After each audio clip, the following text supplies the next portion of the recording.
వరకు దేవుని సందులో మనం ఆయన ఆరాధించుకునే అవకాశం, ఆయనను ప్రార్థించే భాగ్యం ప్రభు అయిన యేసుక్రీస్తు ద్వారా మనకు కలిగినందుకు దేవుణ్ణి నేను ఎంతగానో స్తుతిస్తూ ఉన్నాను. మీ అందరూ బాగున్నారని విశ్వాసపూర్వకంగా మీ ఎదుట ఈ విషయాన్ని జ్ఞాపకం చేస్తూ ఉన్నాను. దేవునికి స్తోత్రం, హల్లెలూయా. మరి ప్రత్యేకంగా ఈరోజు మనం ఒక ప్రాముఖ్యమైన అంశాన్ని నేర్చుకొని ముందుకు వెళ్ళడానికి ప్రయత్నం చేద్దాం. దేవుని యొక్క పరిశుద్ధ లేఖన గ్రంథంలో ఉన్నటువంటి ఒక్క మాట మనం చదువుకొని వాక్య ధ్యానంలోనికి వెళదాం. మరి కూడి వచ్చిన మిమ్మల్ని అందరినీ కూడా ప్రభు అయిన యేసు ఆశీర్వదించును గాక. తన దేవుని ఆశీర్వాదాలు మీ మీద ఉండును గాక. ఆమేన్, ఆమేన్. దయచేసి సామెతల గ్రంథం 28వ అధ్యాయము 9వ వచనం.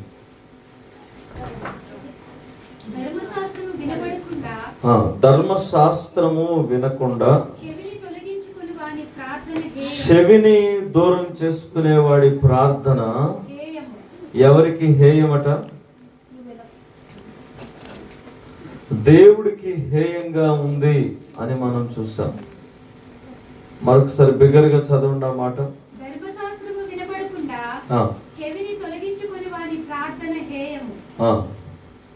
అలాగే రోమిలికి రాసిన పత్రిక 2వ అధ్యాయము 13వ వచనం చదువుదాం. రోమిలికి రాసిన పత్రిక 2వ అధ్యాయము.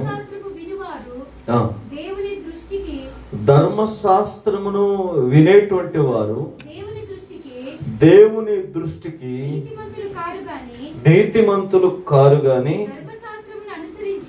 ధర్మశాస్త్రమును అనుసరించి ప్రవర్తించేటువంటి వారే నీతిమంతులుగా ఎంచబడుదురు. ఆమేన్. చిన్న ప్రార్థన చేసుకుని వాక్య ధ్యానములోనికి మనం వెళ్ళిపోదాం. ప్రేమగల తండ్రి, దయగలిగిన యేసయ్య, నీ పరిశుద్ధ నామానికి ఒక మధ్యాహ్న కాలపు వేళ హృదయపూర్వకమైన స్తుతి స్తోత్రాలు చెల్లించి అల్పులమైన నీ బిడ్డలమగు మేము నీ పాదాలు పట్టి వేడుకుంటూ ఉన్నాం. ఎంతవరకు పాడిన పాటల ద్వారా మీరు మహిమ పొందారు, ఆరాధన ద్వారా మీ సన్నిధి మాకు ఇచ్చారు. ప్రత్యేకించి చదవబడినటువంటి లేఖనాలను నీ పరిశుద్ధ సన్నిధిలో ధ్యానం చేస్తూ ఉండగా చేరి వచ్చిన మాతో మీరు మాట్లాడి మా ప్రాణాత్మ దేహాలను బలపరిచి మేలు కలిగజేయమని యేసు నామమును బట్టి అడిగి పొంది నాము తండ్రి. ఆమేన్, ఆమేన్. లేఖనాన్ని మనం చదువుకున్నాం. ఆ మాట ధ్యానం చేయటానికంటే ప్రధానంగా మరి ఒక ఆలోచన మీ ఎదుట జ్ఞాపకం చేయాలని ఆశపడుతూ ఉన్నాను. మనలో ప్రతి ఒక్కరికి ఒక ఆశ ఉంటూ ఉంది. ఏంటంటే దేవుడు తప్పక మన ప్రార్థన ఆలకించాలి. 2, ఆలకించిన ప్రార్థనకు తాను ఇష్టపూర్వకంగా సమాధానము ఇవ్వాలి అని కోరుకుంటాం. ఇంకో మాట, మనం ఎవరితో మాట్లాడినా ఏమేం మాట్లాడినా మనం ఆశపడేటువంటి విషయాల్లో ఏంటంటే నేనేం మాట్లాడినా అవతల వ్యక్తికి ఎలా ఉండాలి? నచ్చేటట్టుగా, ఆ మాట వినసొంపుగా, ఆ మాట వలన నన్ను మెచ్చుకోవాలి, నన్ను ఇష్టపడాలి అన్నట్టుగా కొన్నిసార్లు మనం అనుకుంటూ ఉంటాం. అందుకనే లోకంలో కూడా ఒక సామెత ఉంది, నోరు బాగుంటే ఊరు బాగుంటుందని. సో నోరే బాగోలేదనుకోండి, ఏమైపోతాం మనం? చాలామంది కొంతమంది జీవితాలను లేకపోతే కొంతమంది వ్యక్తులను ఇష్టపడకపోవటానికి గల ప్రధాన కారణం ఏంటంటే కొంతమంది మాటలు బాగోకపోవటం వల్ల. హల్లెలూయా. అవునంటారా కాదంటారా? అదే పద్ధతిలో దేవుడు కూడా కొంతమంది మాటలు వినడానికి ఇష్టపడడు అనేటువంటి మాట ఇప్పుడు మనం చదువుకున్నాం. సహజంగా ఈ భూమి మీద నోటికొచ్చినట్టు మాట్లాడేవారి మాట కొంతమంది ఇష్టపడడానికి ప్రయత్నం చేయరు, లేదంటే అసహించుకునేటువంటి వాతావరణం, ఇబ్బంది పడేటువంటి పరిస్థితులు మనం చూస్తూ ఉంటాం. కానీ పరిశుద్ధ బైబిల్ గ్రంథం ప్రకారం మనం ఆలోచన చేస్తే అసలు దేవుడు ఎవరి మాటల్ని ఇష్టపడడు, అసహించుకుంటాడు, అంటే మెచ్చుకోడు అని మనం కనుక వాక్యంలో చూడగలిగితే చాలా స్పష్టంగా రాయబడింది. మనం చదువుకున్నటువంటి మాటలో చదవండి ఆ మాట మరొకసారి. దేవుని యొక్క వాక్యమును వినకుండా చెవులను తొలగించుకునే వారి మాటలు యేసయ్య అసహించుకుంటాడట. ప్రార్థన అనే మాటలు అర్థం ఏముంది? దేవునితో మాట్లాడడం, అంతే కదా, ప్రభుతో సంభాషించటం అనే అర్థం. కాబట్టి if anybody wants to talk with God through the prayer will be hated and be rejected by the God అనేటువంటి మాట మనం అర్థం చేసుకోవచ్చు. ఈ లేఖన ఆధారంగా మనం ఆలోచన చేస్తే ఎవరి ప్రార్థన, ఎవరి మాట, ఎవరి విన్నపం దేవుడు వినడట. ఆయన మాట వినడానికి ఇష్టం లేనటువంటి వారి ప్రార్థన దేవుడు వినడు. ఎందుకు ఇది అని మనం ఆలోచన చేస్తే రోమీయులకు రాసిన పత్రిక 2వ అధ్యాయంలో మనం చదువుకున్నాం ఆ మాటే 13వ వచనం.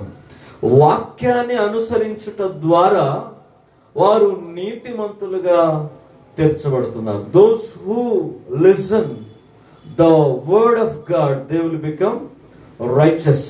హల్లెలూయా.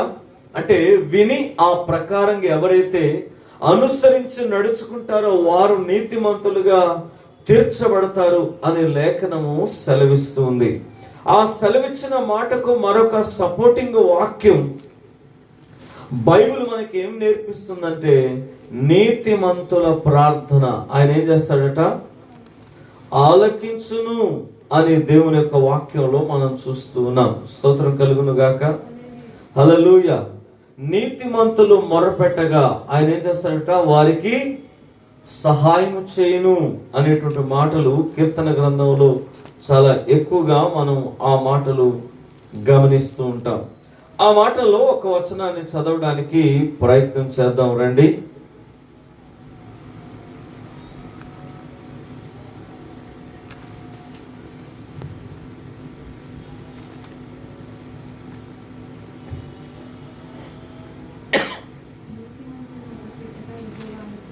చదవమ్మా ఆ మాట.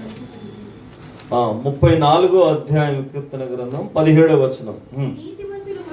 నీతిమంతులు మొరపెట్టగా యెహోవా ఆలకించును, వారికి కలిగిన శ్రమలన్నిటిలో నుండి వారిని విడిపించును. 19వ వచనం. నీతిమంతునికి చాలా ఆపదలు వస్తాయి, వాటన్నిటిలో నుండి యెహోవా వానిని విడిపించగలుగుతాడు అన్న మాట మనం లేఖనములో ఇప్పుడే గమనించగలుగుతున్నాం. ఇప్పుడు విషయంలోకి వస్తాం. మనం చదువుకున్నటువంటి సామెతల గ్రంథం 28వ అధ్యాయం 9వ వచనం ప్రకారంగా ఎవరి ప్రార్థన దేవుడు వినడని చెబుతుంది?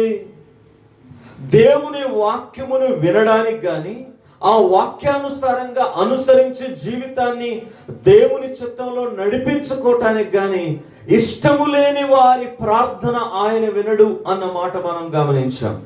అయితే అసలు ఈ వాక్యము మనిషిని ఏం చేస్తుందట అనంటే ఆ వాక్యమును విని ఎవరైతే అనుసరిస్తారో వారి జీవితాలను నీతిమంతులుగా దేవుని వాక్యం తీరుస్తుందని మనం చూసుకున్నాం రోమీయులకు రాసిన పత్రిక 2వ అధ్యాయం 13వ వచనములో.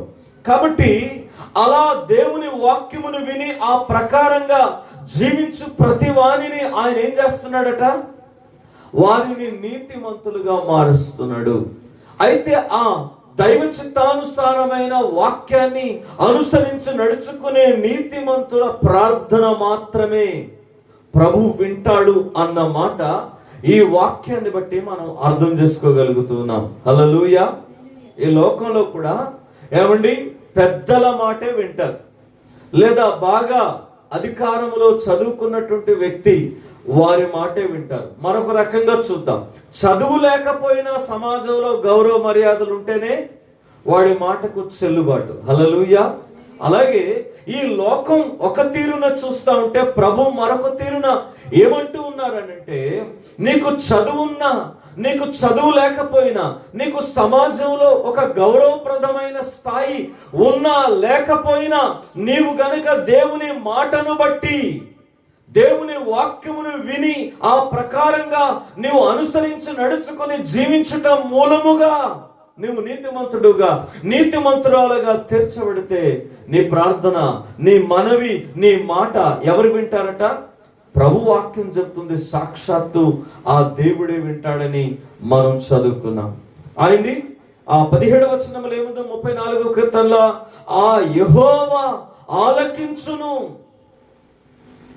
దేవుడు వింటాడు అన్న మాట మనం చూస్తూ ఉన్నాం.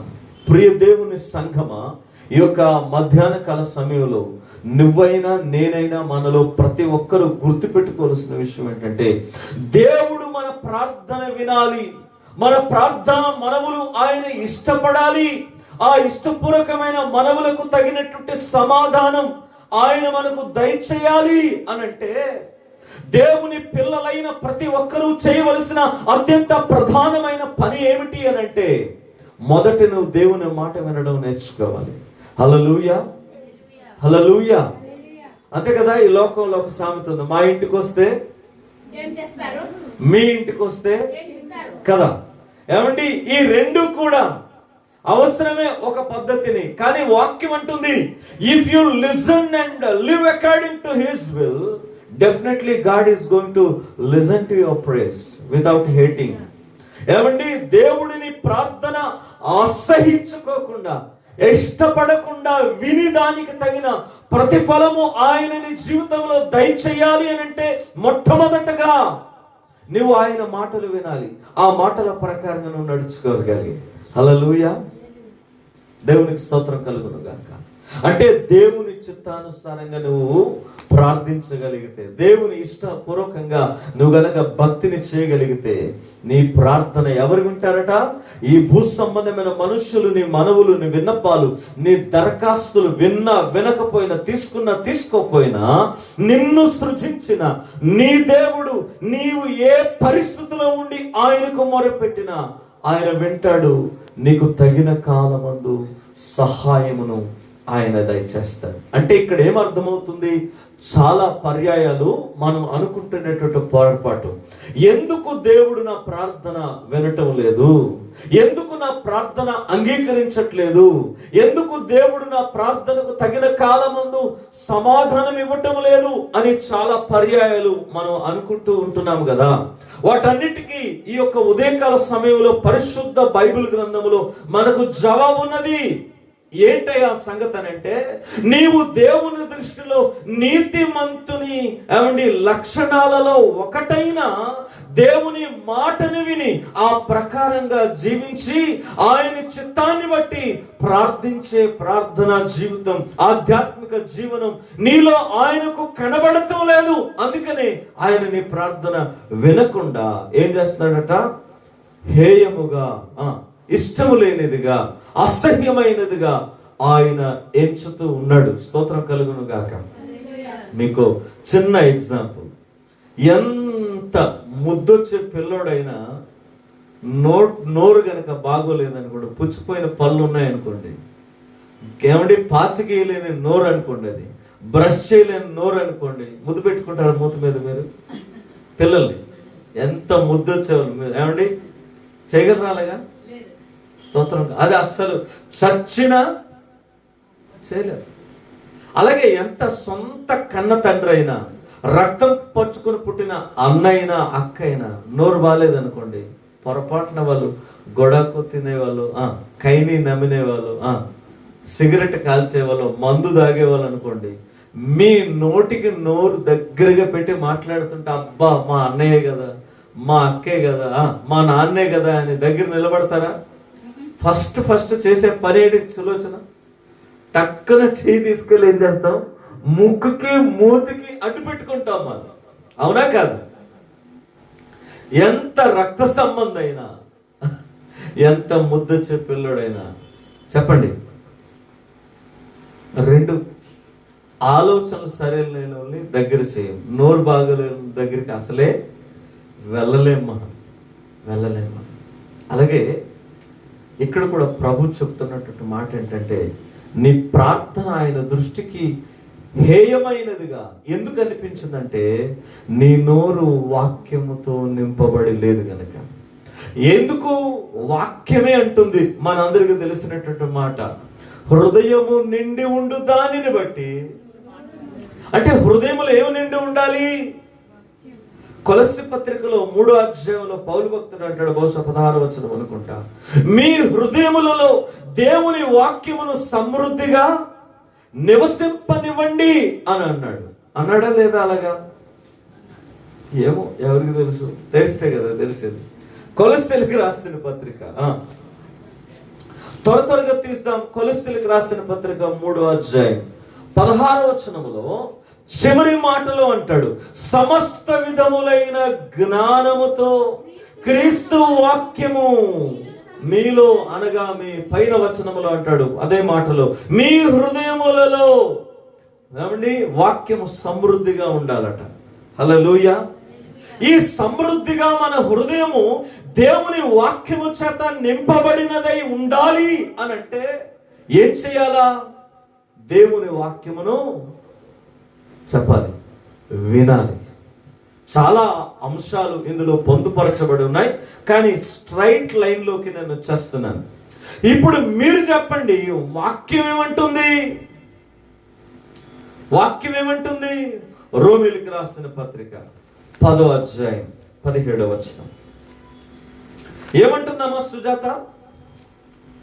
మీరు చెప్పండి పాస్టర్, నన్ను అడిగితే ఎలాగా, ఇది ఎంసెట్ క్వశ్చన్ లాగా ఉంది అన్నట్టుగా అనకండి. లేఖనంలో చూస్తా ఉంటే వాక్యంలో రాయబడి ఉన్నమాట, వినడం ద్వారా విశ్వాసము కలుగుతూ ఉన్నది, ఆ వినటం క్రీస్తు అనబడినటువంటి వాణిని గూర్చిన, అనగా క్రీస్తై ఉన్న మాట, లోగోస్, ఆ రెమా వాక్కు, దేవుని యొక్క ధర్మశాస్త్రం లేదా ఆయన పరిశుద్ధ లేఖనములను గూర్చి వ్రాయబడిన మాటను ఎవరైతే వింటారో, ఎవరైతే వినడానికి ఇష్టపడతారో, ఎవరైతే దేవుని వాక్యమును విని ఆ వాక్యమును హృదయము నిండా నింపుకొని ఆ వాక్యము మూలముగా తమ నోటిని సరి చేసుకొని ఆయన సన్నిధికి వచ్చి ప్రార్థన చేస్తారో, వారి ప్రార్థన ఆయన ఇష్టమైనదిగా, ఇంపైనదిగా, అది సువాసన పరిమళాలు వెదజల్లే ధూప నైవేద్యముగా ఆయన అంగీకరిస్తాడు. ప్రకటన గ్రంథంలో అంటాడు కదా, మన అనుదిన ప్రార్థనలు ఆయన సన్నిధికి ఎలా వెళ్ళాలట? ధూప నైవేద్యముల వలె ఏమండి, అవి సాంబ్రాణితో నింపబడినదే ఏమండి ఉండాలి అని లేఖనం అంటూ ఉన్నది. వాటిని ఏం చేస్తాయట? దేవదూతలు వస్తూ వాటిని మోసుకుంటూ పరలోకములోన ప్రభు సముఖమునకు తీసుకెళ్లేవిగా ఉంటాయి. అప్పుడు ఆయన వాటిని ఏం చేస్తాడట? ఇంపైనవిగా స్వీకరించి వాటి ద్వారా ఆయన ఆనందిస్తూ, ఎంత ఇంపైనటువంటి, ఎంత ఆశీర్వదకరమైనటువంటి, ఎంత మేలుకరమైనటువంటి అంశాలు ఎత్తి ప్రార్థన చేస్తున్నారని మన ప్రార్థన ఆయన హేమైనదిగా ఎంచక ఇష్టమైనదిగా వింటూ ఉంటాడట. లేఖనం అంటుంది ఏమండి, 61వ కీర్తనలో భక్తుడైన దావీదు అంటాడు కదా, దేవుడు మన ప్రార్థన ఆలకించేవాడు, ఆయన ప్రార్థనలను నిరాకరించే దేవుడు కాడు. కొంచెం నిటారుగా, అనగా స్ట్రైట్ పాయింట్ లోకి వస్తున్నాను సూటిగా. ఏంటి అనంటే, ఇర్మియా అంటాడు, హృదయము మోసకరమైనది, అది ఘోరమైన వ్యాధి కలిగినది, దానిని గ్రహించగలిగిన వాడెవడు లేడు. కాబట్టి ఆ గ్రహింపు లేకయే అనాలోచితంగా ఏమండి మత్తయి సువార్తలో ప్రభు సెలవిచ్చినట్లుగా 5వ అధ్యాయంలో చాలా సార్లు మన ప్రార్థన ఎట్లా ఉంటదట? అన్యులు చేసినట్టుగా విస్తారమైన మాటలతో నిండి ఉంటది, కానీ ఆ ప్రార్థనలో దైవ చిత్తము కనబడదు. హల్లెలూయా, స్తోత్రం కలుగును గాక. నా మీద కోపంగా ఉన్న వాళ్ళు గట్టిగా స్తోత్రం చెప్పండి. హల్లెలూయా. లేదా? ఎందుకంటే బుధవారం పూట మీ ఎదుట ఉండట్లేదు కదా. స్తోత్రం కలుగును గాక. ఒక శుక్రవారం దొరుకుతున్నాను, ఆదివారం కూడా ఒక్కోసారి దొరుకుతున్నాను, లేకపోతే లేదు. లేఖనాలను బట్టి మనకు అర్థమవుతూ ఉంది ఏమండి, చెప్పండి ఆ మాట. మత్తయి సువార్త 5వ అధ్యాయంలో ప్రభు ఏం చెప్పాడు? మీరు ప్రార్థన చేసే క్రమంలో అన్యజనుల్లాగా మీ ప్రార్థన ఎలా ఉండదట? అనవసరమైనటువంటి మాటలతో ఏం చేయకూడదట? ఉపయోగించవద్దు. విస్తరించి నోటికి వచ్చిన అన్ని ఆయన పొగిడేస్తే ఆయన ఎత్తి పడేస్తే ఆయన పడిపోతాడు, జవాబులు ఇచ్చేస్తాడన్న అపోహలు మానండి, అపార్థాలు వీడండి. వీడి ప్రభు సముఖంలోనికి ఆయన ఇష్టపూర్వకమైన ప్రార్థన జీవన మార్గాలు, ఆయన సన్నిధిని కలిగి ఉండండి అని ప్రభు చెప్పాడు. ఏమిటా మాట అంటే వినండి. అన్యజనుల హృదయాలలో ఏముంటుంది? వారికి సంబంధించినటువంటి ధర్మశాస్త్ర గ్రంథములలో రాయబడిన ఒక్క విషయం కూడా వారికి ఉండదు. వారు నిలవగానే వాడు మందులో ఉన్నా, మత్తులో ఉన్నా, మంచిగా ఉన్నా స్తోత్రం కలుగును గాక, వాడు భక్తి, వారి కోరికలు, వారి యొక్క మొక్కుబళ్ళు చాలా విపరీతంగా ఉంటాయి. హల్లెలూయా. కానీ దేవుని పిల్లలైనటువంటి మన ప్రార్థన వాక్యానుసారంగా ఎట్లా ఉండాలి అని ఆయన కోరుకుంటున్నాడంటే, వాక్యానుసారమైన ప్రార్థన జీవితం మనం కలిగి ఉంటేనే ప్రభు ఆ ప్రార్థన ఆలకిస్తాడు అనే మాట ఒక కోణంలో ఈరోజు ధ్యానం చేస్తున్నాం. వచ్చే వారం మరొక కోణంలో మనం ధ్యానం చేయబోతూ ఉన్నాం. దాని గురించి కూడా మీరు సిద్ధంగా ఉండాలని నేను మిమ్మల్ని కోరుకుంటూ ఉన్నాను. హల్లెలూయా. కొంచెం లోతుగా వెళ్లే ముందు ఒక అంశం చదవటానికి ప్రయత్నం చేద్దాం.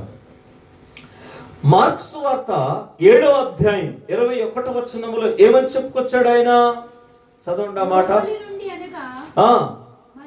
మనుష్యుని యొక్క హృదయములో నుండి దురాలోచనలు, జారత్వములు, దొంగతనములు, నరహత్యలు, వ్యభిచారములు, లోభము, చెడుతనము, కృత్రిమము, కామ వికారము, మత్సరము, దేవదూషణ, అహంభావము, అవివేకము అనేవి ఉంటాయి. అక్కడి నుంచి అవే వస్తాయి. ఈ చెడ్డవన్నీ ఎక్కడి నుంచి వస్తాయట? పైన చెప్పబడినట్లు 21వ వచనంలో మనుష్యుని హృదయములో నుండి వస్తాయి. మనుష్యుని హృదయంతో పాటు అతని శరీరంతో పాటు అతని నోటిని కూడా అపవిత్రపరుస్తాయి. హలో, ఇక్కడే ఉన్నారా? ఇక్కడే ఉంటే గట్టిగా స్తోత్రం చెప్పంటారా? హల్లెలూయా. అన్నయ్య అబ్బాయి అంటున్నారా? హల్లెలూయా అంటున్నారు. గమనించండి ఆ మాటలో మానవ హృదయము యొక్క మోసాన్ని గాని, దాని యొక్క విపరీత తత్వాన్ని గాని, దాని యొక్క తలంపులు, ఉద్దేశాలు గాని మానవుడు ఎవడు గ్రహించలేడు. ఎందుకంటే మనిషి హృదయములో అనేకమైన అపవిత్రతతో కూడిన, చెడ్డతనముతో కూడిన, దేవునికి ఇష్టము లేని ఆయాసకరమైన ఎన్నో సంగతులు దాగి ఉన్నాయి. అవన్నీ కూడా శుద్ధీకరించబడాలి అంటే, అవన్నీ మన నుండి బయటికి వెళ్ళగొట్టబడాలి అని అంటే, వాటిని మన నుండి వైదొలగ చేసుకోవాలని అంటే హృదయములలో ఏముండాలట? సమృద్ధిగా. ఈ చెడ్డవి కావు అనగా ఈ చెడ్డవన్నీ కూడా ఆయన సన్నిధికి ప్రార్థన చేరకుండా, ఆ ప్రార్థనను అసహించుకునే విధంగా సిద్ధపరిచే ఇవన్నీ మనలో నుండి తొలగిపోవాలంటే మీ హృదయములలో ఏముండాలన్నాడు? దేవుని యొక్క వాక్యం ఎలా ఉండాలట? కొద్ది కొద్దిగా నచ్చినప్పుడు, ఇష్టమైనప్పుడు, మనసుకు అనిపించినప్పుడు ఒక వచనం, అది క్యాలెండర్ కావచ్చు, అది వాట్సాప్ లో వచ్చింది కావచ్చు, అది ఎవరైనా చెప్పండి ఏదో ఒక సోషల్ మీడియా ద్వారా అందజేసేది కావచ్చు. అవి కాదు. నీవు నీ అనుదిన జీవితంలో దేవుని వాక్యం వినగలగాలి. ఏ విధంగా వినగలగాలి? 2 మార్గాలు. ఒకటి, నీకు నీవుగా చదువుట ద్వారా వినగలగాలి. రెండవదిగా దేవుని యొక్క స్వరం దైవజనుల ద్వారా విత్తబడుతున్నప్పుడు నువ్వు వినగలగాలి. ఈ విధము చేత దేవుని గూర్చిన మాట అనగా క్రీస్తును గూర్చిన మాట నీ హృదయంలో సమృద్ధిగా నింపబడినప్పుడు నువ్వేమవుతావట? నీతిమంతుడుగా, నీతితో కూడిన వ్యక్తిగా, నీతిమంతుని పెదవులు ఎలా ఉంటాయట? అవి ఎంతో మధురములు అని అంటాడు సొలొమోను తన సామెతల గ్రంథంలో. అవి జ్ఞానయుక్తమైన మాటలు పలుకును అని అంటాడు. కాబట్టి నీ నోటి మాటలు ఎలా ఉండాలి అని అంటే చెడ్డతనముతో నిండినవి కావు, వాక్యానుసారమైనవిగా దేవుని సన్నిధికి వచ్చి ప్రార్థన చేస్తే. నువ్వు దేవుని మాట వినవు కదా, చదవవు కదా, ఈ రెండు చేయకుండా ఆ వాక్యాన్ని హృదయంలో నింపుకోవు కదా. వాక్యాన్ని నింపుకోకుండానే ఆయన దగ్గరికి వచ్చి బడ బడ బడ బడ బడ బడ స్తోత్రం కలుగును గాక. అది కావాలి ప్రభువా, ఇది కావాలి నాయనా, నా భర్తకు అది చేయి, నా భార్యకి ఇది ఇవ్వు, నా పిల్లలకు అలాగ చెయ్యు, నా కుటుంబాన్ని ఇలా ఉన్నతంగా మార్చు. దావీదు బ్రతుకులో చేశావు, దానియేలు బ్రతుకులో చేశావు, యోసేపు కుటుంబంలో చేశావు, అబ్రహాము కుటుంబంలో చేశావు, మరి నా కుటుంబంలో కూడా చెయ్యవా అని ఓ నెత్తి నోరు స్తోత్రం కలుగును గాక. అబ్బా ఎన్ని అనేస్తామో మనుషులకి. ఏట్రాని సులోచనకి బిస్కెట్ వేసినట్టుగా ఏసయ్యకి బిస్కెట్ వేస్తామంటే చెల్లిద్దా? రానికి ఏదైనా కావాలంటే 2 బిస్కెట్లు వేస్తే సులోచన పోన్లే మొత్తానికి ఏదో నన్ను సాటిస్ఫై చేసిందని ఏమన్నా ఇవ్వచ్చేమో కానీ చెప్పు సులోచన ఏసయ్యలో ఒప్పుకుంటాడా? నా రాని నీ ఫ్రెండ్ కాబట్టి నువ్వు సహాయపడవచ్చు, మేలు చేయొచ్చు, అడిగింది వచ్చేమో, అది 100 అయినా 1000 అయినా అంతేనా? కానీ ఏసయ్య వింటాడా? సమీరా ఏంజల్కి బిస్కెట్లు వేస్తే పడిద్దేమో, కానీ ఏసయ్య పడతాడా సమీరా? అస్సలు ససేమిరా. హల్లెలూయ, గట్టిగా చెప్పాలి మాట, హల్లెలూయ. కాబట్టి ప్రభు అంటున్నటువంటి మాట, యథార్థవంతుల ప్రార్థన ఆయన ఆలకిస్తాడు. అందుకనే కీర్తనకారుడు అంటాడు, నా హృదయములో పాపమును పెట్టుకొని ఈ నోటితో ప్రార్థన చేస్తే ఆయన వినడు అన్నాడు. ఏమండి, మనిషి యొక్క ప్రార్థన అసహ్యపూర్వకంగా మార్చబడేటువంటి స్థితి ఎక్కడి నుంచి వస్తుందంటే హృదయము నిండి ఉండు దానిని బట్టి మాట్లాడే నోటి గుండా. కాబట్టి ఆ నోరే సరిగ్గా దేవుని సందులో లేకపోతే యేసయ్య మన ప్రార్థన వింటాడా? అసహించుకుంటాను అన్నాడు. అది మొదటి పాయింట్ మాట్లాడుతున్నాను. ఏది? సామెతల గ్రంథం 20వ అధ్యాయము 28వ అధ్యాయంలో 9వ వచనం ప్రకారంగా మనం ధ్యానం చేస్తున్నాం. ఒక కోణం, 1 పాయింట్. ఏమండి, మిగిలిన పాయింట్లు మరలా మనం నేర్చుకుంటాం. కాబట్టి నీకు హృదయంలో ఏముండాలట? దేవుని మాట వినాలన్న ఆసక్తి ఉండాలట. రెండవదిగా దేవుని మాటను నింపుకోవాలన్న తలంపు ఉండాలా. అంత మాత్రమే కాదు, నీ హృదయం నిండా దేవుని వాక్యాన్ని నింపుకొని ఆయన సందులో ప్రార్థించే పెదవులు ఉండాలి. స్తోత్రం కలుగును గాక. అందుకే యెషయా 6వ అధ్యాయంలో ఏమన్నాడు?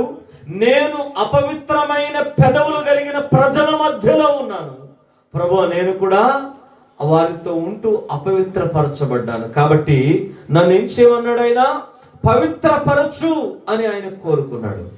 ఆయన మూలముగా పవిత్రపరచబడని హృదయమును, పవిత్రపరచబడని పెదవియు కలిగి ప్రభు దగ్గరికి వచ్చి నువ్వు ఎన్ని రకాలుగా నెత్తి నోరు వదుకుని తిండి తిప్పలు మానేసి కన్నీళ్లతో ఆయన ముందు మొక్కిన ఆయన మన ప్రార్థన ఆలకించడు. ఆయన మన ప్రార్థన ఆలకించడు. ఎందుకనంటే నీవు చదివే వాక్యం, నీవు వినే దేవుని మాట మాత్రమే నిన్ను నీతిమంతుడిగా, నిన్ను పరిశుద్ధునిగా, నిన్ను పవిత్రమైన పెదవులు కలిగి ఆయన సన్నిధిలో ప్రార్థించే వ్యక్తిగా నిన్ను తీర్చిదిద్దగలుగుతుంది.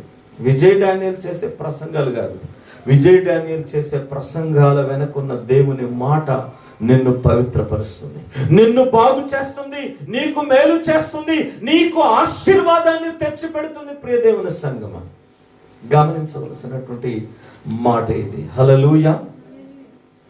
అందుకనే నీ ప్రార్థన ఆయన హేయమైనదిగా, అసహ్యమైనదిగా ఎంచకుండా అదొక ధూప నైవేద్యముల వలె సాంబ్రాణితో నిండినదై అది సువాసన వెదజల్లేదిగా, దేవునికి ఇంపైనదిగా ఉండునట్లుగా ఏం కావాలట? మీ నోటిని, నీ హృదయాన్ని దేవుని మాటల ద్వారా నింపుకొని ఆయన ఇష్టపడే విధమైనటువంటి మాటలతో ఆయన సన్నిధిలో ప్రార్థించే పెదవులు కలిగి ఉండాలి. దావీదు అందుకే అన్నాడు, ఊరకే అనలేదు. 19వ కీర్తన 14వ వచనములో, నా నోటి మాటలు నా హృదయ ధ్యానము నీ దృష్టికి ఇష్టంగా ఉండలేవు ప్రభు, అసహ్యంగా కాదు. ఎలాగా? అసహించుకునేదిగా కాదు, ఇష్టపడేదిగా ఉండాలి అని ఆయన కోరుకున్నాడు. ఈరోజు ప్రియ కలవరి ప్రార్థన మందిరానికి చేరి వచ్చిన ఉపవాస గుంపులో ఉన్నటువంటి ప్రియులారా, ఇలాంటి మనస్సు, ఇలాంటి ఆలోచన మనకు కూడా దేవుడు ఇవ్వాలని కోరుకోవాలి. మనం ఆవిడని అనుగ్రహించాలని కోరుకోవాలి. మనం వాటిని మన జీవితాల్లో అవలంబించే వ్యక్తులముగా ఉండాలి. ఈరోజు నువ్వు అలా ఉన్నావా? ఉంటే నువ్వు ధన్యుడివే, లేకపోతే నీకు నాకు మించిన దౌర్భాగ్యులు మరొకరు లేనేలేరు. అయితే ఈ అంశములో భాగంగా ధ్యానం చేసే క్రమంలో గుర్తుపెట్టుకోవాల్సిన విషయం ఏంటంటే, కీర్తన గ్రంథం 34వ అధ్యాయం 17-19 వచనాల ప్రకారంగా అటువంటి వారి ప్రార్థన, ఎటువంటి వారి ప్రార్థన?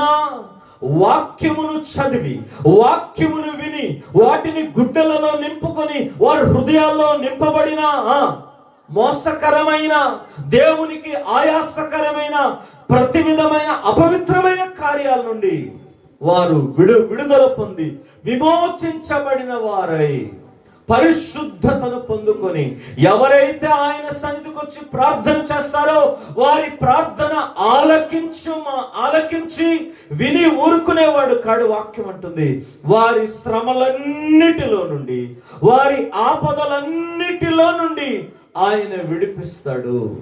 ఆయన మనల్ని బయటికి తీసుకువస్తాడు, మనకు సహాయము చేస్తాడు. మన బ్రతుకుల్లో మన ప్రార్థనలన్నిటికీ జవాబు ఆయన దయచేస్తాడు. ఈరోజు నీ ప్రార్థనకు జవాబు రాకపోవటానికి కారణం వాక్యాన్ని గుండెల్లో నింపుకోకపోవడమేమో. నీ మనవులు దేవుడు విని వాటికి తగిన కాలముందు సమాధానం ఇవ్వక ప్రార్థనలను మోకరించిన మరుక్షణమే అన్యజనుల వంటి ప్రార్థన విధానం నీలో చూచి ప్రభు అసహించుకుంటున్నాడేమో, హేయంగా చూస్తున్నాడేమో, చీదరించుకుంటున్నాడేమో. జాగ్రత్త ప్రియ దేవుని సంగమా. Let may not the lord hesitate your prayer, let he should not hate it. ఏమండి? ఆయన నిరాకరించేదిగా, అసహించేదిగా నీ నా ప్రార్థన ఉండొద్దు. అలా ఉందేమో. ఈరోజు ఏం చేద్దాం? సరి చూసుకుందాం, సరిదిద్దుకుందాం. యుక్తమైన ప్రార్థన ఆయన సన్నిధిలో మనం చేయటానికి ప్రయత్నం చేద్దాం. ఆయన మీద ఆధారపడితే, ఆయన సహాయము కోరితే, వాక్యం అంటుంది మనకు సరిగ్గా ప్రార్థన చేయటం రానందువలన. రోమీయులకు రాసిన పత్రిక 8వ అధ్యాయం 28వ వచనంలో ప్రభు సెలవిచ్చాడు, ఆయనే అనగా ఎవరైనా మనము గనక పరిశుద్ధాత్మ సహాయము కోరినప్పుడు ఆయన మన పక్షముగా ఉచ్చరింప సఖ్యము కాని మూలుగులతో దేవునికి ప్రార్థన చేస్తాడు. ఆయన నీకు రాదా? రావటం లేదా? సరిదిద్దుకొని, ప్రభువా I don't know how to pray, lord let me teach how to pray and how to reply from your presence. నీ సన్నిధిలో నుండి సమాధానము పొందే విధమైన సరి అయిన ప్రార్థన, సమయోచితమైన ప్రార్థన, యుక్తమైన ప్రార్థన నాకు నేర్పించు ప్రభువా అని మనం ప్రార్థించగలగాలి. అప్పుడు ఏం చేస్తాడట? పరిశుద్ధాత్ముడు జోక్యం చేసుకొని, పరిశుద్ధాత్మ దేవుడు ఆయనే ఇన్వాల్వ్ అయ్యి మన పక్షముగా తండ్రి అయిన దేవునికి ఏం చేస్తాడట? మనకు సరైన ప్రార్థన రాకపోవటం వల్ల ఆయన దేవునికి ఉచ్చరింప సఖ్యం కనే ములుగులతో ఆయన ప్రార్థన చేస్తారు అని వాక్యం సెలవిస్తూ ఉంది. హల్లెలూయా. ఏది ఏమైనా కానీ ఒక్క మాట మీకు చెప్పనివ్వండి, వాక్యము నీ హృదయములో లేకుండా, నీ నోటిలో దేవుని మాటలతో కూడిన పరిశుద్ధత లేకుండా నువ్వు ప్రార్థన చేస్తే దేవుడు నీ ప్రార్థన వినడు. అన్యజనుల్లాగా దేవుణ్ణి ఎత్తి పడేస్తే వింటాడు. ఆయనను అన్యజనులాగా విస్తారమైన గొంతెమ్మ కోరికలతో నిండిన మాటలతో అంటే ఆయన ప్రార్థన ఆలకించేస్తాడంటే మార్కు, మత్తయి అలా చెప్పలేదు, ప్రభు కూడా అలా చెప్పలేదు. ప్రభు ఏం చెప్పాడో ఈ చివరి వచనం చూసి మనం ముగించుకుందాం. బైబిల్ తెరవండి, బైబిల్ తెరవండి. తీసారా? యోహాను సువార్త 15వ అధ్యాయం 7వ వచనం. నాయందు మీరును, ఈ మాట అండర్లైన్ చేసుకోండి, మీ యందు నా మాటలు నిలిచి ఉంటే. ఇప్పుడు చెప్పండి, మీకు ఏది ఇష్టమో అది అడగండి, అది మీకు దేవుని చిత్తంలో నెరవేర్పుగా దయచేయబడుతుంది అని వ్రాయబడింది. మరొకసారి గట్టిగా చదువునానా?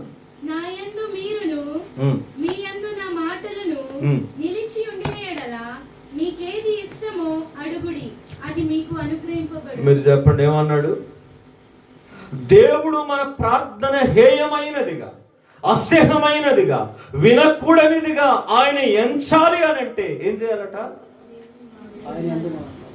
28:9 ప్రకారంగా సామెతల్లో ఆయన మాటలు వినడానికి చెవిని తొలగించుకోక, ఆయన మాటలు విని ఊరుకోవడం కాదు, ఆ వాక్యాన్ని అనుసరించి గుండెల్లో నింపుకొని ఆ ప్రకారంగా మనం నడిచి ప్రార్థన చేస్తే అప్పుడు ఏం చేస్తాడట?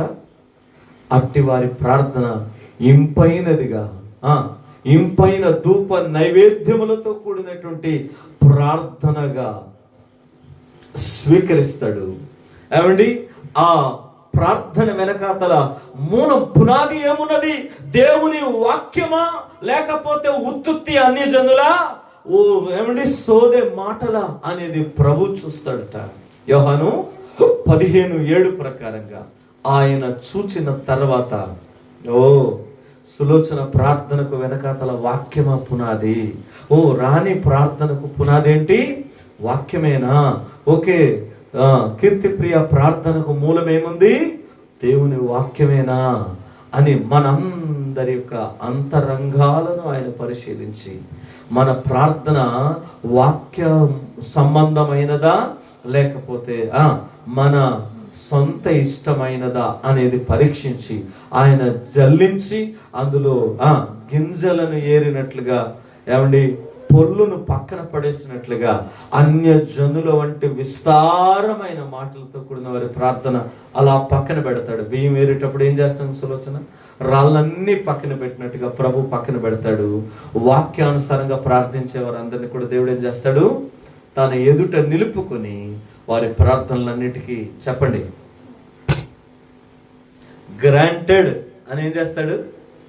శాంక్షన్డ్ అని చెప్పి ఏం చేస్తాడు? ముద్రేసి సంతకం పెట్టి డెలివరీకి పంపించేస్తాడు. హల్లెలూయా, హల్లెలూయా, స్తోత్రం చెప్పండి గట్టిగా, హల్లెలూయా.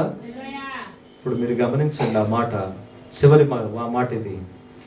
వాక్యం ఏమంటుంది అన్న సులోచన? మీరు నాయందును మీ యందు నేను ఏదైతే మీకు వినిపింప చేస్తున్నానో, చదివింప చేస్తున్నానో ఆ మాటలు గనుక మీ హృదయాల్లో సమృద్ధిగా నివసించి ఉండి ఆ వాక్యబద్ధమైన, ఆ వాక్యానుసారమైన ప్రార్థన అయితేనే నేను ఏం చేస్తాను? ఇష్టపడతాను, వింటాను, జవాబిస్తాను. లేదంటే హేయముగా, అసహ్యమైనదిగా ఎంచిన వాడని మీ ప్రార్థనకు జవాబులు ఇవ్వను అని ప్రభు చెప్పేశాడు. మరొకసారి ఆ మాట చదివి ప్రార్థన చేసుకుందాం. సామెతల గ్రంథం 28వ అధ్యాయం 9వ వచనం. ఆయా స్థలాల్లో ఉండి, ఆయా ప్రదేశాల్లో ఉండి వాక్యం వింటున్నటువంటి ఏమంటే కల్వరి హిల్స్ సంఘ సమాజం అంతటికి ఈ లైవ్ ద్వారా నేను తెలియపరుస్తున్న విషయం ఏంటంటే, మీ హృదయాలలో దేవుని వాక్యం సమృద్ధిగా నింపుకోకుండా మీరు ఎంత గగ్గోలు పెట్టి ప్రార్థించినా మీ ప్రార్థన దేవుడు హేయమైనదిగా చూస్తాడు కానీ ఇష్టపడి జవాబిచ్చేదిగా చూడని గుర్తు చేస్తున్నాను. చదువుదాం. దేవుని మాటలు వినకుండా చెవిని ప్రక్కన పెట్టేవాడు, వాక్యాన్ని గుండెల్లో నింపుకోకుండా ఏమంటే ఇష్టానుసారంగా వ్యవహరించేవాడి ప్రార్థన హేయమైనదిగా దేవుడు చూస్తున్నాడు. జాగ్రత్త ప్రియులారా, తస్మాత్. ఎటువంటి జాగ్రత్త? బహు జాగ్రత్త. బహు జాగ్రత్త. ఆయన నీతిమంతుల ప్రార్థన మాత్రమే ఆలకిస్తాడు. అందుకే మనకు వాగ్దానం ఈరోజు ఏంటా వాగ్దానం? కీర్తన గ్రంథం 34వ అధ్యాయము 17-19 వచనాల పూర్వకంగా నీతిమంతులైనటువంటి వారి ప్రార్థన యెహోవా ఆలకించి వారికి కలిగిన శ్రమలలో నుండి, వారి ఆపదలన్నిటిలో నుండి ఏం చేస్తాడట? 1 కాదు 2 కాదు, అక్కడ అంటాడు శ్రమలన్నిటిలో నుండి. అండర్లైన్ చేసుకోండి ఆ మాట, రౌండ్ అప్ చేసుకోండి మార్క్.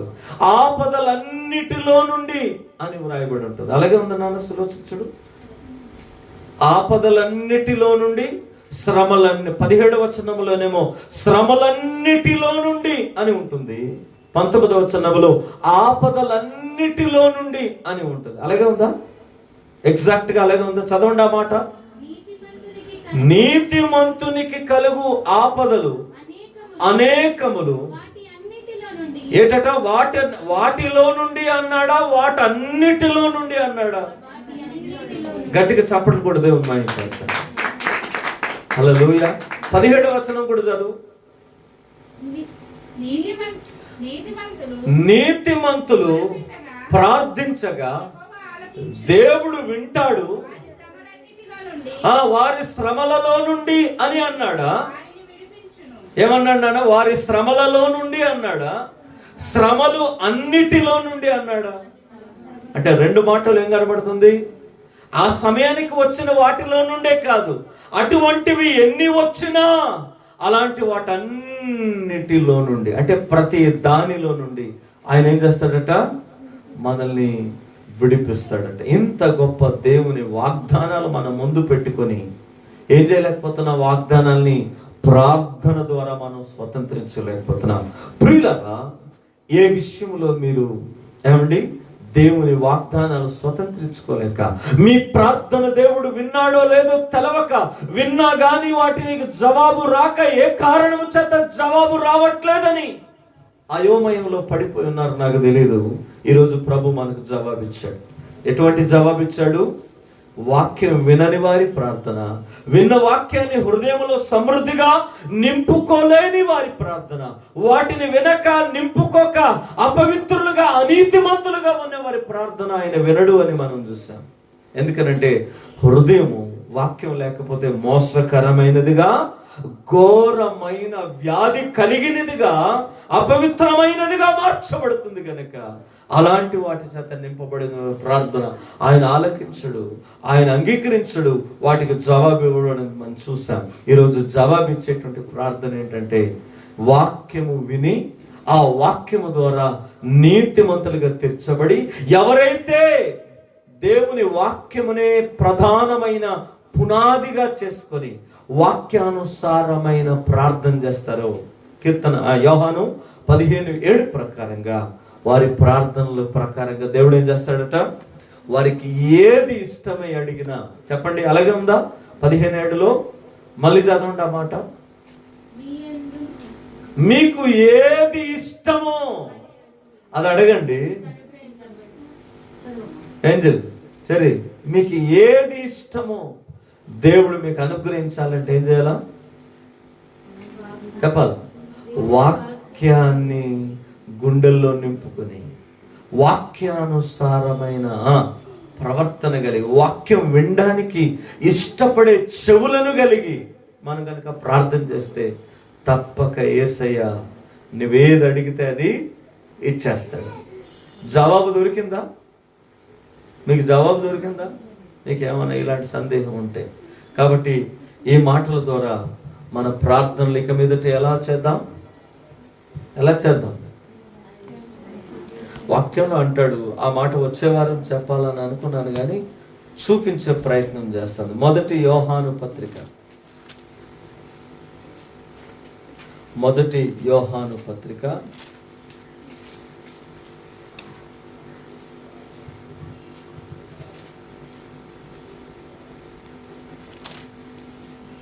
5వ అధ్యాయం 14వ వచనం.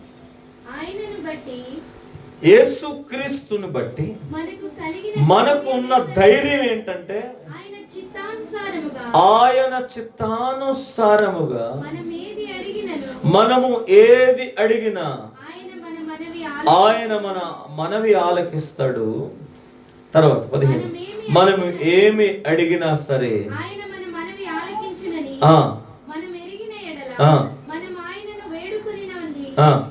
మనకు ఖచ్చితంగా వస్తాయి, పొందుకుంటాము, కలుగుతాయని తెలుసుకొని ఉంటాము. హల్లెలూయా. అంటే ఆయన చిత్తం ఏంటి? ఆయన మాటలే. ఆయన మాటల ప్రకారంగా మనకేం కావాలో మనం అడగగలిగితే, ఆయన వాక్య ప్రకారంగా మనకేం అవసరమో అడగగలిగితే వాటన్నిటిని ఆయన మనకేం చేస్తాడట? 100% పాలు దయచేస్తాడట. ఈ మధ్యాహ్న కాల సమయంలో ఈ వాక్యం వింటున్న ఉపవాస ప్రార్థనకు వచ్చినటువంటి మనందరి ప్రార్థన ఆయన ఆలకించి మనకు జవాబిచ్చినట్లుగా ఇక నుండి ఏం చేద్దాం? ఆయన మాటలు వినడానికి వేగిరపడదాం. ఆయన వాక్యంతో మన గుండెలు నింపుకోవడానికి ప్రయత్నం చేద్దాం. వాక్యమే పునాదిగా చేసుకొని ఆయన నుండి జవాబులు పొందే గొప్ప ప్రార్థన యోధులుగా మనం తీర్చిదిద్దబడదాం. అలాంటి కృప ఈ లైవ్ వీక్షిస్తున్న వారికి, చేరి వచ్చిన సంఘం అంతటికి ప్రభు అనుగ్రహించునుగాక. ఆమేన్. రండి, తల ఉంచుదాం, కన్నులు మూసుకుందాం. చిన్న ప్రార్థన మీ కొరకు నేను చేయాలని ఆశపడుతూ ఉన్నాను. ప్రియులారా, ఎన్నేళ్ల వరకు యేసయ్య నీ ప్రార్థన ఎందుకు హేయమైనదిగా చూశాడో తెలియక అయోమయంలో పడ్డావేమో అనుకుంటాం కదా. మనం నోరు బాగోలేకపోతేనే అవతల వ్యక్తితో మాట్లాడడానికి ఇష్టపడదు. అటువంటిది మన నోరు, మన నోటి వెనుకున్నటువంటి బ్యాక్గ్రౌండ్, మన హృదయం, మన చెవులు దేవుని వాక్యానికి చోటివ్వక, వినడానికి ఇష్టపడక, ఆ వాక్యాన్ని గుండెల్లో నింపుకోవడానికి తావివ్వక, మనం అన్యజనుల్లాగా ఏదో నలుగురితో నారాయణ, కులంతో గోవింద అన్నట్టుగా వచ్చి సర్వసాధారణంగా ప్రార్థన చేసేస్తామంటే, ప్రార్థన మొరపెట్టేస్తామంటే ఆయన ఎక్కడ వింటాడు చెప్పండి? వినడని వాక్యం చెబుతుంది. కాబట్టి ఆయన వినగలిగిన ప్రార్థన ఒకటే. ఆయనలో మీలో ఆయన మాటలు నిలిచి ఉంటేనే, అనగా మనము ప్రభువులో స్థిరులై ఆయన వాక్యాన్ని గనక మన గుండెల్లో నింపుకొని ఆయన దగ్గర ఆయన చిత్తానుసారంగా మనం ఏం ప్రార్థించినా, ఏం అడిగినా ఆయన మనకిస్తాడు అని వాక్యం నేర్పిస్తుంది.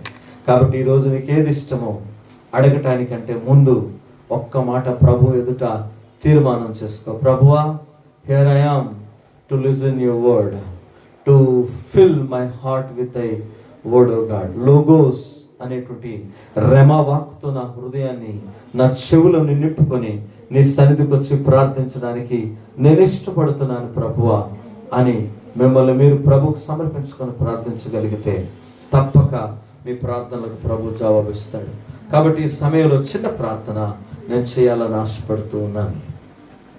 దయగలిగిన తండ్రి, కృపగలిగిన దేవ, మహోన్నతుడు అయిన యేసయ్య, ఈ యొక్క మధ్యాహ్న కాల సమయంలో ఉపవాస ప్రార్థనలో మీరు మాతో మాట్లాడిన ప్రతి మాటను బట్టి స్తోత్రం దేవా.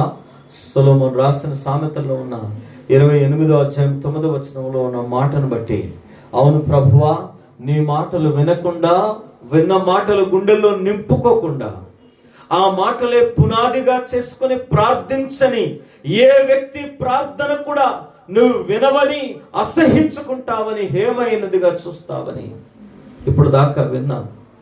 అందుకేనేమో మేము చాలాసార్లు మా ప్రార్థన నీకు వినబడిందో లేదో తెలియక వాటికి జవాబు పొందలేని కారణాలను బట్టి ఎన్నోసార్లు నిన్ను అపార్థం చేసుకున్నాం, నిన్ను బాధ పెట్టాం, గాయపరిచాం. కానీ ఈరోజు మీరు మాతో సూటిగా మాట్లాడారు. అవును ప్రభువా, మా నోటి మాటలు, మా హృదయ ధ్యానము నీ వాక్యానుసారంగా లేకపోవటం వల్ల నిన్ను చాలాసార్లు గాయపరిచాం ప్రభువా. ఇదంతా మా పొరపాటుని ఎరిగి నీ పాదాలు పట్టి వేడుకుంటున్నాం. మమ్మల్ని క్షమించండి, మమ్మల్ని పవిత్రపరచండి. మా హృదయం ఏదైతే నిండి ఉంటుందో దాన్ని బట్టే నోరు మాట్లాడుతుంది. కాబట్టి వాక్యము చేత నింపబడిన మా హృదయము, ఆ హృదయంలో ఉండి వచ్చే ప్రతి నోటి మాట అది నీకు ఆయాసాన్ని పుట్టించేదిగా, మా బ్రతుకుల ఆశీర్వాదాలు తెచ్చిపెట్టనిదిగా ఉందని ఈరోజు తెలుసుకున్నాం. కాబట్టి ఎప్పుడైతే మేము స్థిరమైనటువంటి భక్తితో నీ వాక్యము చేత మా చెవుల గుండా మా హృదయాన్ని నింపుకొని వాక్యమే పునాదిగా చేసుకొని నీ చిత్తానుసారంగా ప్రార్థన చేస్తామో, అప్పుడు మాకు ఏది ఇష్టమైంది అడిగితే అదంతా అంతా దయచేస్తారని మీరు సెలవిచ్చారు. కాబట్టి వాటన్నిటిని మాకు సమృద్ధిగా మీరు దయచేసి మా జీవితాలను ఆశీర్వదించి అనేకులకు దీవెనకరంగా ఉండునట్లుగా కృప చూపి, ఇక్కడ మోకరిల్లి నీ పాదాలు పట్టి గోజాడుతూ ఎందరైతే వారి కుటుంబం కొరకు, వారి బిడ్డల కొరకు, వారి భర్తల కొరకు, వారి ఉద్యోగాల కొరకు, వివాహాల కొరకు, గర్భఫలముల కొరకు, ఇంకేమైతే వారికి ఉన్న ఆర్థిక, శారీరక, మానసిక పరమైన వ్యక్తిగత సమస్యల కొరకు వేడుకుంటున్నారు, వారికి ఇష్టమైన ప్రతి కార్యము యేసు నామములో మీరు చేయునట్లుగా నీ వాక్యం వినడానికి, నీ వాక్యాన్ని నింపుకోవడానికి, వాక్యానుసారమైన ప్రార్థన జీవితం కలిగి ఉండడానికి తగిన కటాక్షం బిడ్డలకు మీరు దయచేసి నడిపించి మహిమ ఘనత మీరు పొందుతూ లైవ్లో వీక్షిస్తున్న బిడ్డలు కూడా మీరు దీవించి వారి బ్రతుకుల్లో కూడా ఇట్టి ఆధ్యాత్మిక పరివర్తనతో కూడిన ప్రార్థన జీవితం మీరు దయచేసి మీరు నడిపిస్తూ మహిమ ఘనత పొందుకొనమని యేసుక్రీస్తు నామములో ఏకీమించి ప్రార్థన చేస్తున్న ప్రతి బిడ్డను మీరు దీవెనకరంగా మార్చమని వినయముతో ఈ ప్రార్థన అడిగి పొంది ఉన్నాం మా తండ్రి. ఆమేన్. God bless you. దేవుడు మిమ్మల్ని దీవించును గాక. ఆమేన్. ఆమేన్. మరి ప్రార్థన అంశాల్లో నీకు నడిపించబడదాం.